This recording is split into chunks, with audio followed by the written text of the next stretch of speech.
Good morning. Welcome back to Track 4, Science and Technology. Hope everyone enjoyed the morning break sponsored by Bio. Ready to dive into our first session. My name is Robert Austria. I'll be the host for Track 4 this morning. And also excited that this track will be live streamed through the platform Q.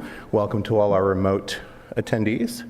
So I'd like to introduce our first session. It's Genetic Counselors, an underutilized resource and tool for patient advocates, presented by Willonie Mendonsa, licensed clinical genetic counselor and genomics consultant at GeneDx Laboratories, Erica Ramos, licensed clinical genetic counselor at Illumina, Inc., and Stephanie Gando, licensed clinical genetic counselor and founder of Allergen Services. Without further ado. Hello, welcome. Thank you so much for taking the time to be here with us today. We're going to take you on a little bit of a tour through the field of genetic counseling, start back a little bit on the history of where it came from, where we are with it today, and what it means for patients and for advocates.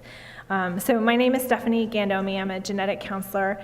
I've been in the field about 12 years, and I'm board certified and licensed. I currently work at Blue Shield of California, and I head up the genetics part of the enhanced clinical programs there. I also work with the Ethics Advisory Committee and the Abstract Working Committee with NSGC, which is our national society. Along with me, we have Willonie Mendonsa, who is a board-certified licensed genetic counselor. She's also a medical science liaison at GeneDx, and she specializes in cardiology, neurology, and cancer genetics. She's also the chair of the Health Information Technology Special Interest Group at the NSGC.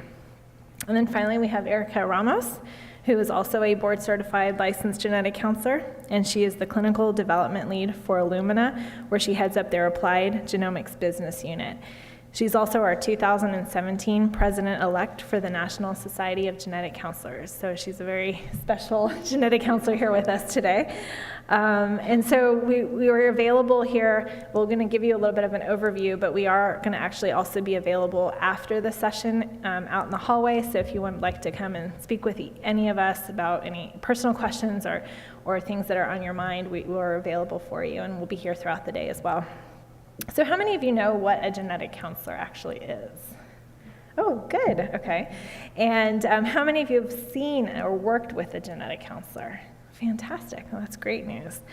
So we're going to take you a little bit on a tour of our past, our present, and our futures of this interesting profession.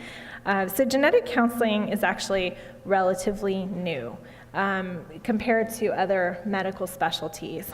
In 1955, a man by the name of Dr. Sheldon Reed coined the term genetic counseling. He saw that there was this need that needed to be filled in the medical system, and thought that there were people who could be trained specifically to fill this need, which was unique from the role a physician played. He presented this concept for the first time at the International Congress on Human Genetics in the 1950s. In the late 1960s, a woman by the name of Melissa Richter, a PhD in New York, identified the need for specialized training for genetic counselors. And so she established the first training program at Sarah Lawrence College, and the first class graduated in 1971. And then shortly after that, as Sarah Lawrence produced more and more of these genetic counselors, a society was born, and this is called currently, and it exists and it's our main organization. It's the National Society of Genetic Counselors, also referred to as NSGC. Today, there are over 4,000 genetic counselors nationwide, and there are some also internationally in a variety of different countries, although the majority of genetic counselors work here in the United States. So genetic counseling is actually considered a process. It's a process of helping people understand and adapt to the medical, psychological, and familial implications of genetic contributions to disease. So this process often includes interpretation of family history, interpretation of medical history, an assessment of risk, both to the patient and maybe at-risk family members. It also involves education and also a counseling component. So when we as genetic counselors do our training, we're counseled not only on the molecular and the medical aspects of genetics, but we're also taught how to learn counseling skills and apply those in a genetic counseling session, because it often has more to do with a systematic approach to healthcare with other at-risk family members rather than just the patient in the room. So the National Society of Genetic Counselors, as Erica will elaborate on as well, is really here to provide a resource for both us as professionals, but also for patients as well. And we have an exciting new website that got launched with an entire section dedicated just to patients and families. And it's based on two main principles. One is a vision, and the other is a mission. So the vision of the National Society of Genetic Counselors is to integrate genetics and genomics in healthcare so we can improve it for everyone. And then their mission is to advance the various roles of genetic counselors in the healthcare system by fostering education, research, public policy, and ensuring the availability of quality genetic services. And that's really important. And some of what we're going to be talking about today is the fact that genetic counselors, as you can even just see from the three of us, work in very different areas. So traditionally, when the first classes came to be, they were mostly trained to work in clinical settings. And now we are all over the place. We are in laboratories, we are in pharmaceutical companies, we are in now health insurance companies, we are in research laboratories, and there's obviously many that are still in clinical practice, thank goodness, because we need them there as well. So it's a rapidly expanding field. You'll often find magazines like Forbes and some of the financial and business magazines will call it one of the most attractive and growing professions in medicine. And so if you know anybody who's interested, who's in college or high school or grad school, thinking about their career, this is the place to be. And it's very exciting because many of us have been in the field for a while, and we've watched it evolve over the last decade, and it's mind-blowing. So we're going to take you on a little bit of a history tour and be available for questions at the end with a panel, so the three of us will come down. Feel free to ask us anything that you would like to ask us, and again, we'll also be in the back. So thank you very much. I'll hand it over to Wallonie.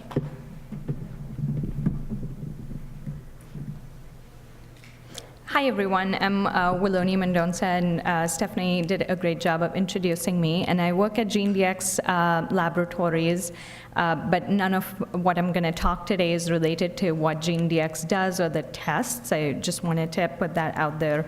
All three of us are going to talk from a genetic counseling as a profession point of view.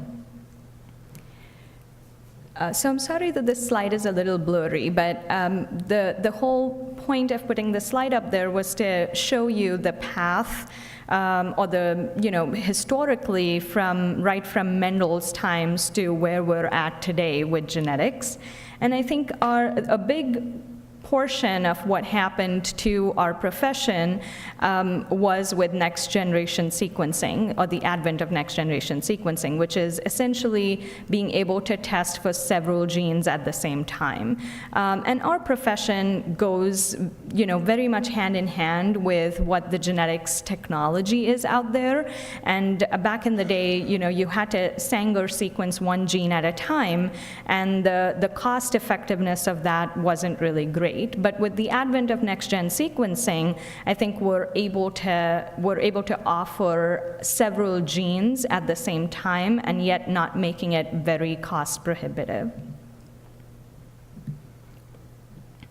So this is the trend since 2001 of what we were expecting in terms of costs and what has actually happened. And it has gone further down since 2010 as well. And that big blip that you see in the curve there is because of that's around the time when next-gen sequencing became so popular, or we were able to offer this at several different labs for a wide variety of conditions and patients. And so right along this next-gen sequencing became so much more popular in the field of genetics. We always had, like Stephanie said, clinical genetic counselors in several different fields. And historically, primarily in the prenatal field, that's how most of the genetic counselors were employed. And then that expanded from prenatal to pediatrics and general genetics, and then from there on to cancer genetics. And now cancer genetics has become a much bigger specialty than it used to be even a couple of years ago. And then, as you can see in the next picture, and that has been taken from the National Society of Genetic Counselors website, we have a whole website that talks about our profession and also from a patient standpoint, so what a patient would like to know about genetic counseling. And as you can see there, we have several different varied roles that mostly focuses on the clinical aspects of what we do. So we're not only in the prenatal, pediatric, and cancer space, but we're in the infertility and IVF space, in cardiovascular genetics, which is becoming a big subspecialty of our profession, and pharmacogenetics and genomic medicine, and that's why you'll see several genetic counselors now also in the pharma world. So this is what we traditionally do in a clinical setting, integrating the medical aspects to the psychosocial aspects during a genetic counseling session. Taking family history, I think that's a big part of what genetic counselors do during a genetic counseling session, and risk assessment and evaluation. So risk assessment might be from the standpoint of seeing inheritance patterns, seeing what might be the probability of this being passed down from one generation to the other. Genetic counselors are also great educators, and through, in a clinical setting, through the genetic counseling process, we'll go over information on some of the legal protections against genetic discrimination. And I think what technology has done to our profession is making genetic counseling accessible to a vast audience, and telegenetics has really been helpful through that process. So a genetic counselor could be present in a big city like Los Angeles, but then still be able to speak to a patient who's somewhere in the rural part of the state. So that's one big thing that technology has made available. So several genetic counselors, just like me, work in the diagnostic laboratory space. And again, the number of genetic counselors working in diagnostic labs is increasing. They might be involved in rare disease education, in reviewing genetic test results, in providing appropriate information about the disease or syndrome. They might be, on the marketing or sales side. But within the lab, I think genetic counselors have an important role of advocating for the patient, of advocating for the referring physician who's sending this test to the laboratory, and educating not only their counterparts within the laboratory, but also educating hospital systems or educating physicians and other healthcare providers about that particular genetic test that's being ordered or tested for, and so forth. There are several genetic counselors who also work in managed care teams within the laboratory who are advocates for the patient and the referring physician with the insurance provider to try to get these tests covered through the insurance company. And then the vast majority of us also work in research as principal investigators, work as part of patient support groups and advocacy groups. Several of us have now started working through the newborn screening program in the state departments of health. So this is, as you can see, we have varied functions and varied roles in several different aspects of healthcare. And this is, I just wanted to put out a link to be able to find a genetic counselor. And again, you can go to the National Society of Genetic Counselors website, which is nsgc.org, and then try to find a genetic counselor in your area. I think NSGC has done a great job of having a new website that's more accessible to patients as well as healthcare providers to know more about our profession, and then also for patients to get information about who a genetic counselor is and what we do. So that's the second link is to our patient-dedicated website within NSGC. And I'm going to hand it over to Erica. Thank you. So as Stephanie said, my name is Erica Ramos, and I work for a company called Illumina that you may have heard a little bit about in Ryan Taft's talk yesterday, or his panel. But what I wanted to really focus on is sort of more a little bit what I do with the National Society of Genetic Counselors, and really what my major interest is, which is really helping genetic counselors help you guys connect with each other, connect with the services that you need.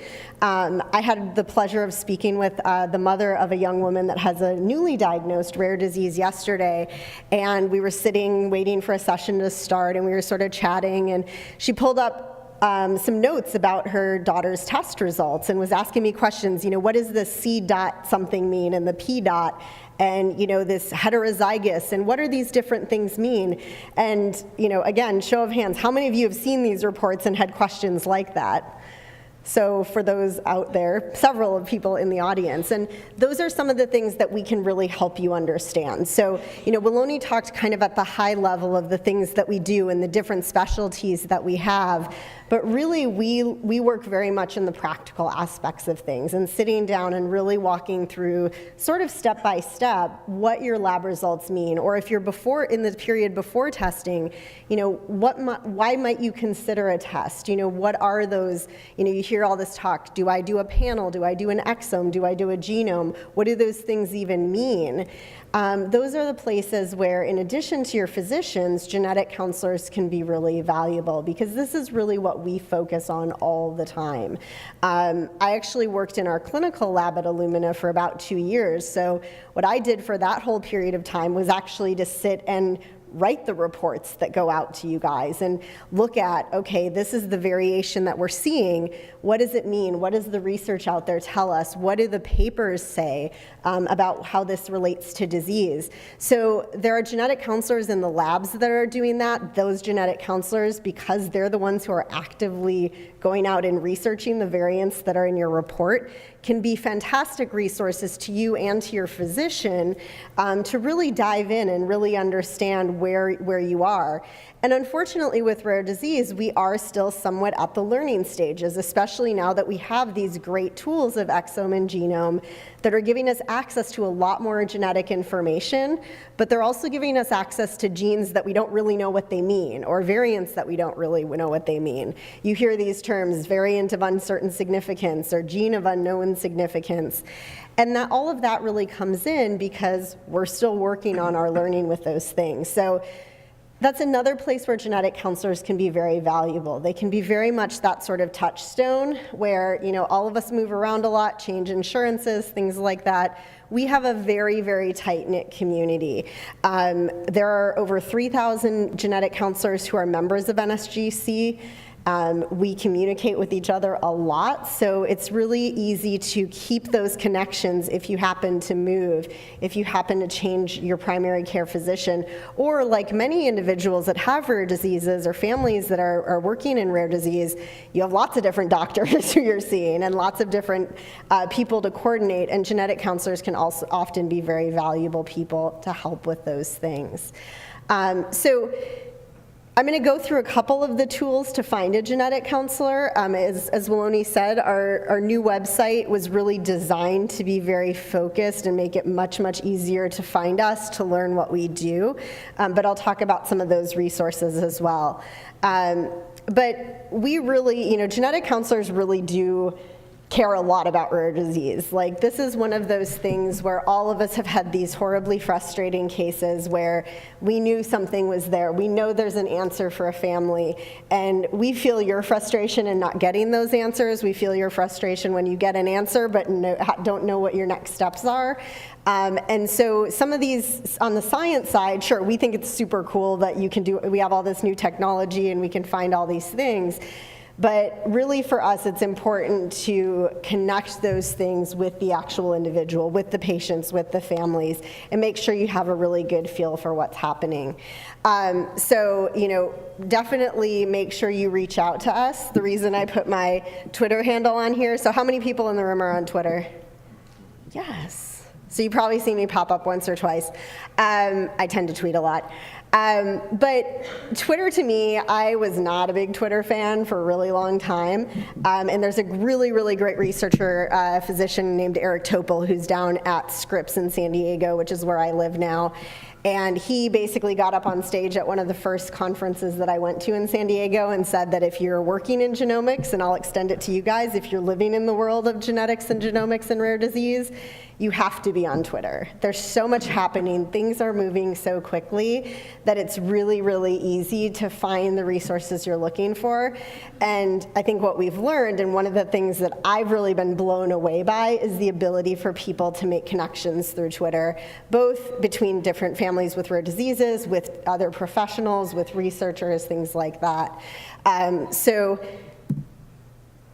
from a genetic counseling standpoint, social media is one way that you can reach out to us. Genetic counselors and the National Society of Genetic Counselors, we do have a Twitter account, we do have a Facebook page, and we will post a lot of things about what our genetic counselors are doing, what meetings they'll be at, what they're involved in.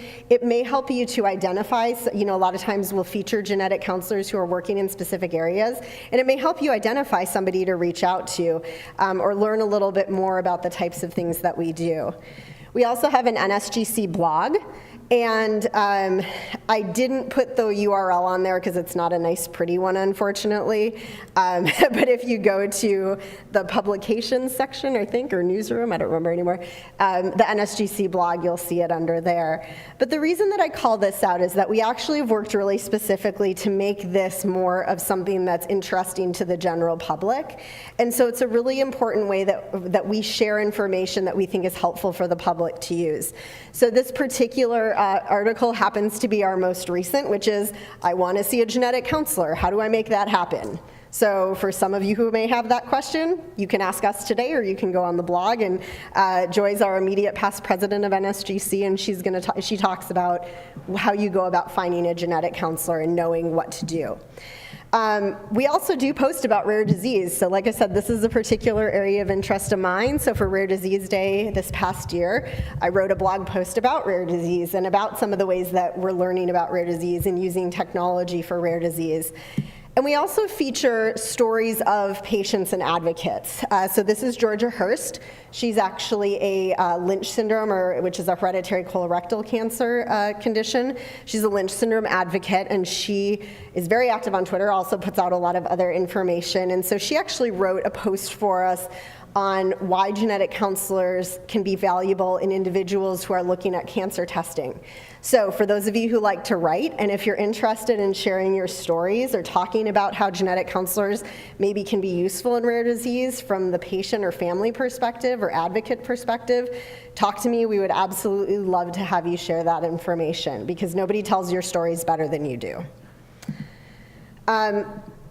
I'm also very, very big on a lot of the connection services, and I'm not going to spend a lot of time on this today because there are lots of other people. I've seen these pictures pop up already in some of the different sessions. I know you guys are going from track to track to track, so I wanted to actually put the Twitter handles and the websites up there, so take pictures and you can look at a lot of them later. But this is a really, really critical way for patients to connect with each other, to connect with researchers. All this talk, the plenary session earlier was talking about sharing data, making your data valuable. These are really great ways to do that. And some of these are accessible primarily to physicians. So you may look at them and it'll say that it has to be a physician to donate your data. Bug your physician or your genetic counselor and make them go on there and share your data. Or you can go on some like the Genome Connect and you can upload your clinical report and you can share your information. And what's great about these is this looks very disparate right now. It looks very spread out, and it looks like it's sort of saying exactly what they said earlier, which is something we're fighting in genomics. You've got these silos of data and nobody's actually overlapping. The great thing here is that Genome Connect and Matchmaker Exchange and Gene Matcher, they're all connecting. So all of this data is ending up in databases like ClinVar, which is a resource for the labs to use, and some other things. So the genomics community is recognizing that data silo issue, and no matter where your data ends up in some of these, the goal is to get it all in one place that's useful. And being on Twitter actually does make a difference, and we do pay attention. I really, really get interested when I see these things. For those of you who know Matt Might, and if you don't, you must go see him this afternoon. He's fantastic. He'll post something. So this was, this child appears to be the first ever case of total loss in function in the SAM50 gene. Does anybody know another? So, I looked it up and found it in a couple different places, and then those groups, so Matchmaker Exchange got involved in the conversation, Genome Connect got involved in the conversation. These are really, really great ways for you to have those things and to start making those connections. And one other thing, so again, I'm sure Matt, and we'll talk about it if it hasn't been brought up already, but Matt actually has a phenomenal blog post that talks about how you can put your information about the rare disease that you or your child has out on the internet so other people can find you. I also just ran across this yesterday. There's a fantastic toolkit that Global Genes has put out about connecting on social media. So if you haven't seen that, go to the Global Genes website and look at the toolkit section, and there is a whole toolkit on social media too. So I think part of why I'm so attracted to this is that it's not how we used to do things, but genetic counselors are getting more involved in doing things in this way and starting to share information. And I'm actually incredibly thrilled that Matt's going to be one of our keynote speakers at our National Society of Genetic Conference next week. Yes. So I'm thrilled that he's going to be there, because he's going to be able to share that message with all of the genetics counselors out there and encourage them to start helping you guys share information and connect in non-traditional ways. So we're spreading the word, it's getting out there, but feel free to reach out, connect with me, connect with others, connect with NSGC, because we really want to work more with the patients, with advocates, in any way that we can help to support. So that's my spiel, and we wanted to leave plenty of time for questions, because I think hopefully there will be a lot of them. So does anyone have questions for any or all of the three of us? Anybody have any questions?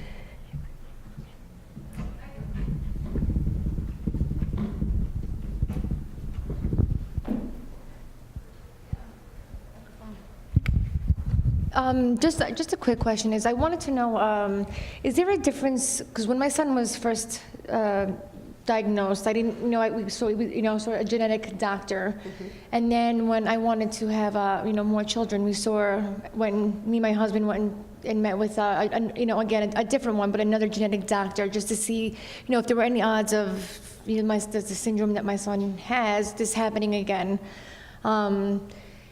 Now, is there a difference between a genetic counselor and a doctor, or is it kind of the same thing? Because to get a doctor was like an actual appointment. I had to go and find them and kind of drive, far away, and it was actually meeting with a doctor. Whereas with a counselor, is it something a little bit more simple, a little bit more personal, or? Yeah, does that make sense? I don't know if I'm saying that right. Yep, no, that totally makes sense. So genetics does have people in multiple different areas of specialty. Most, and this is generalizing, but most geneticists who are MDs, who are physicians, tend to work mostly in the pediatric setting. And they tend to be the ones who are initially involved in a first diagnosis. So geneticists will often be the ones you'll see, especially if there are things to look at. For those of you who are here with the talk, Jeanette McCarthy's talk yesterday, when we talk about phenotyping, when we look at the symptoms and signs of a particular condition. Those are the people, so those are the geneticists, and their area of specialty is really looking at all of the medical features and trying to come up with a diagnosis or ideas about a diagnosis and a plan for testing. Now, genetic counselors will often be involved at that stage as well, and they may be doing patient coordination, collecting good family history information, doing support and resources. They may be involved in lots of those areas, but generally things like a physical exam are more on the doctor's side of things.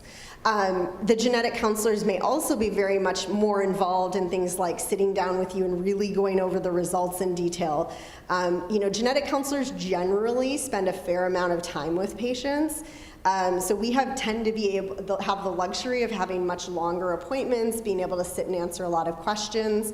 And we do sometimes work in different areas. So ideally, genetic counselors, if your child has a new diagnosis of a genetic condition, will talk to you about the inheritance of that disease, and if you were to have other children, what the chance that they may have that disease would be. But obviously, you've got a lot going on right then. It may not be the best time to talk about all those things.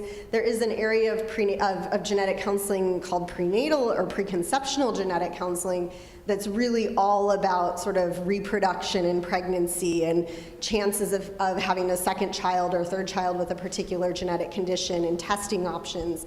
So often those are different areas of specialty within the genetic counseling field. So you can run into genetic counselors in lots of different places, and you may have different ones that work on and focus on different topics. Older, or is it just like just for younger? Like my son's going to be 15, but right. What if I needed, certain, guidance or whatever, and, Absolutely. from like medical or just whatever, just somebody to Right. kind of go to that, because a lot of people don't know about his syndrome, or I'm Yep. sure most of them, obviously, because it's so rare. Absolutely. I think, Thank and yes, we're a little bit biased, but if you haven't worked with a genetic counselor, you can find genetic counselors who will work with children of any age. You can find genetic counselors who will work with adults. Because historically a lot of genetic disease tended to be diagnosed in childhood, that's a lot of the geneticists are based in pediatric centers. But even like here in Orange County at Children's Hospital of Orange County at UC Irvine, there are geneticists and genetic counselors. So if you go to find a genetic counselor, you can look under pediatrics, you can look under adult, you can sometimes even find like neurologic or cardiovascular sort of specialty areas and look for somebody in your area. Just really quick on that note, sometimes when children move from being in pediatrics to more of an adult healthcare setting, there's that transitional period, and it can be really difficult to navigate because you've gone now from leaving a pediatric or children's hospital to now being forced to work with specialists who are in the adult section, and they don't necessarily always communicate with each other either. So having a genetic counselor is extremely important because, first of all, we always somewhat know each other, at least 2 degrees away, and we can talk with one another nationwide. So, if we're in different states and you're moving, or maybe you're in the same state, it's really easy to have a genetic counselor get on the phone with your new genetic counselor or help navigate that transitional period, and they can be an advocate for you or your children during that phase. Oh, that's good to know. Yeah. Almost there. Hi, so my name is Grace Whiting. I'm with the National Alliance for Caregiving, and in our session yesterday, we were talking about assessment and how so if we were dealing in the world of dementia, for example, and your dad has dementia, there's a system in place where you would get assessed as the family caregiver, as the person or the friend or family member who's providing help, and then you would get referral out to, your local Alzheimer's Association and that kind of thing. And when we asked the room, had anybody been assessed who was caring for somebody with a rare disease, not a single person, or maybe the one woman from Canada raised her hand. And so as I'm listening to this, I'm wondering if genetic counselors maybe can play a role, or maybe you already do play a role in, if you have a family member there, like a mom, and she needs respite, or she needs training on how to care for this particular condition, in assessing that person and referring out to resources.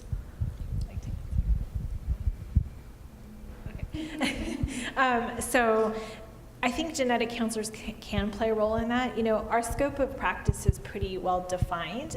So yes and no. I mean, we have to be careful too, because we can't be everything.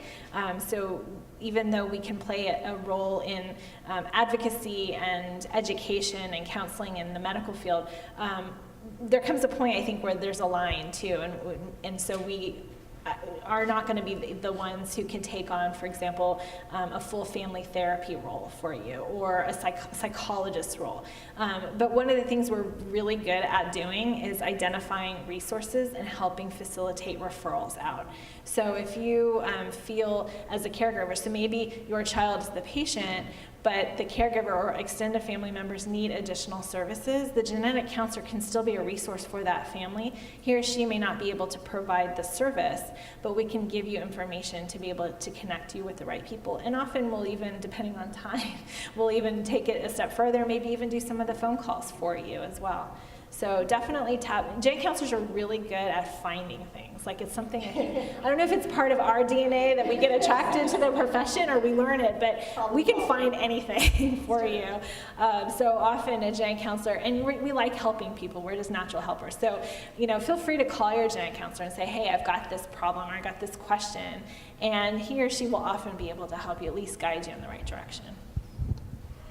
I just want to add one thing, because I think that there are certainly, again, everything around genetics and genomics is growing. And if that's an area where you see a particular gap, reach out to maybe your local genetic counselors, or talk to us about maybe doing a session about that particular issue at our annual meeting, because even though we have so much to kind of look at, that we don't even know all the resources necessarily that are out there, and that may be something that we would love to be able to add to our toolbox and add to the things we can offer to patients, but we just don't think about it right away. So it's always really valuable if you think that there's something where there's a gap in services.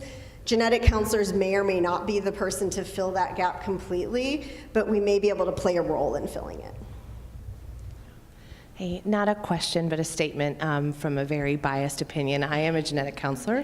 I currently work as a patient advocacy professional in industry for a company that's focused on potential gene therapies. And I think, given all of the focus that we've had over the last day and a half about the need for treatments, and when we think about gene therapy, understanding the genetic basis for the condition that's affecting a particular family will become exceedingly important. And it's not always a slam dunk. It's not draw blood or collect saliva, do the testing, and identify a mutation that you know exactly what it does in exactly the gene that you're talking about. And I think it's going to be absolutely critical for people to have access to genetic counselors and to genetic counseling to understand, both in a pre-test mode and a post-test mode, what they are dealing with in their particular family. Couldn't agree more. And the one thing I will say is that you may find, and this is something that I can guarantee you is being very, very actively looked at, not only with the National Society of Genetic Counselors, but with all genetic counseling groups, is that, as Stephanie mentioned, there are about 4,000 of us in the US. We know that's not very many, and we know it's not sufficient. I think, honestly, there's a lot of value in having genetic counselors not only in the clinic, but in laboratory settings and in other areas where the four of us all work. But if you have trouble finding a genetic counselor in your area, reach out to a different genetic counselor. Or there are telephone genetic counseling services. Informed DNA, for instance, is one national genetic counseling service that offers telephone consults. So there are resources out there. And so, it may not be that, especially depending on where you live, there's one that's easily accessible, but we're also happy to help you find somebody else to work with. Hi, I'm Kristen Smedley with Curing Retinal Blindness. Our boys have a rare blindness. And first of all, I wanted to say thank you for mentioning Twitter, because I was not a tweeter or whatever it is, but it has connected me to so many people now. The value of and the power of that. And in the ophthalmology world, I'm trying to get more of the researchers and clinicians on board with that to be able to connect. So my question is, yesterday I had asked the doctors, how can we get, the genetic counselors really are the most that are referring families to us. When I get a new family family, they'll say, oh, I was talking with my genetic counselor. Oh, it's almost always now.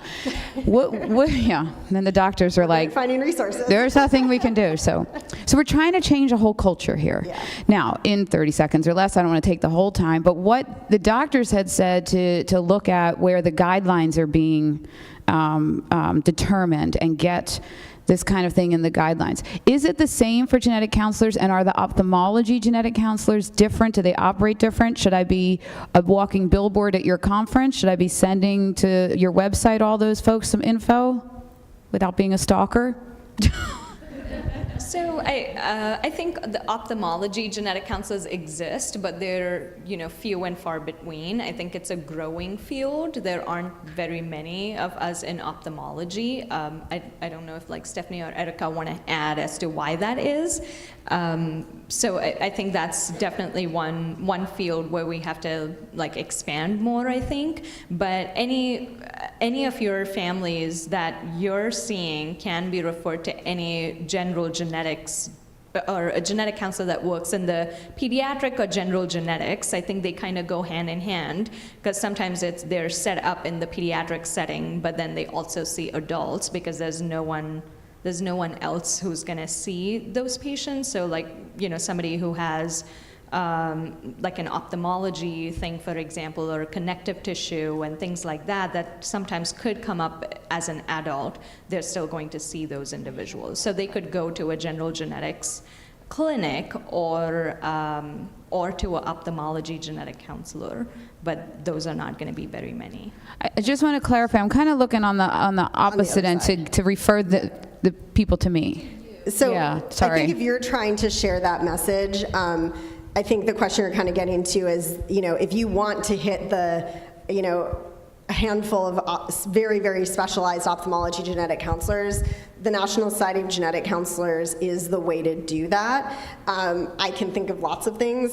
Certainly being part of our conference is a way to do that. Writing a blog post is a way to do that. Reaching out through Twitter is a way to do that. And again, we're all very connected. Stephanie and I both said, oh, we know an ophthalmologic genetic counselor. I know one, probably. I know one who's worked, excessively in that field and has a very strong interest and is actually very involved with certain organizations. So there are a handful out there. If you reach out to any genetic counselor, you are probably, as she said, only a couple. This isn't even like the Kevin Bacon thing. We're maybe 2 degrees of separation away. It's way easier. But yeah, NSGC tends to be sort of the centralized group, and a lot of information gets dispersed out through there. And like I said, the majority of genetic counselors, the vast majority, are actually NSGC members. Yeah. Okay, we have time for one more question. And then we'll be in the back too. Yep. This is sort of a comment and a question. So my name is Lisa, and I'm with LHON Patient Advocacy, which is another ocular genetics disorder. So on that 1 degree of separation, we're probably talking about the same person. But what I wanted to offer is that we invited that genetic counselor to our first ever LHON conference because as somebody providing support to families in the field with this condition, I felt like I was being a patient support advocate, but I was going beyond my comfort level of what I was trained to do. I'm just a mom who has a kid who went blind, and I was helping other people, but we were getting into this messy area, and that's when I learned about what genetic counselors do, and that's when I found somebody who specializes in ocular genetics who does phone consultations, because I was thinking, how do I reach all 4,000 of you so that no matter where a person with this rare disease is located,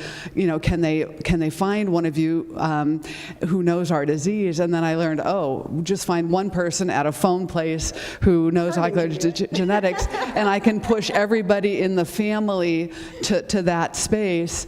And I'm just saying that for me as a patient advocate, and for anyone else who's a patient advocate, if you can find a genetic counselor somewhere who understands your disease, who can be a partner with you, whether it's locally or whether it's in a phone setting. I just have found it really helpful when I get to that muddy area that it's beyond my emotional ability to be servicing. You guys are wonderful. So, and I will be at your event next week with a poster talking about it. So love the work you do. Excellent. And one just quick comment that I want to make on that is I know there was a session, I believe it was yesterday, on sort of building a support organization and who do you work with on like a scientific advisory board and these different things. You know, again, genetic counselors are really great resources for some of that because we are plugged into so many different things. If it's a disease that's really, really rare and you reach out to a researcher, odds are that that researcher will have a network of researchers that are working on the same thing, and odds are that they have some connections with genetic counselors. So even if it's not very obvious who to talk to right away, and if you're looking for some support like that with your support groups, with your advocacy groups, we are out there. I think you brought up a really good point. I've seen this happen over the years where, you know, families will start a support group, especially if it's a rare disease and there's only a few in the world, and you know, they're doing the best they can to navigate very difficult, complex information. However, sometimes the information that gets dispersed to other families is incorrect or inaccurate, which then creates, you know, kind of a problem. So I would highly recommend, if you are part of an organization or support group, please reach out to a genetic counselor. It doesn't matter if they're in your local area or not, and ask them, will you please sit on our medical advisory board? Will you support us, making sure that everything that we are putting out is accurate, correct, and is up to date? And I think that most genetic counselors would do that probably for free. Because they really do want to make sure that they are giving you support so that you are giving patients the correct information too, and they can help you navigate. And I think it's important to know that just like we have limitations, I will never function as a marriage and family therapist or a psychologist. You have to know where your limitations are too, and I do get nervous when support organizations take on the role of a genetic counselor. It's so much easier reach out to a genetic counselor and say, can you please help us with this family? And we'll get them plugged in so they get the accurate information, and it takes the liability off of your shoulders too. Okay, that's all the time we have. Can you get a round of applause for our panelists, please? Thank you very much.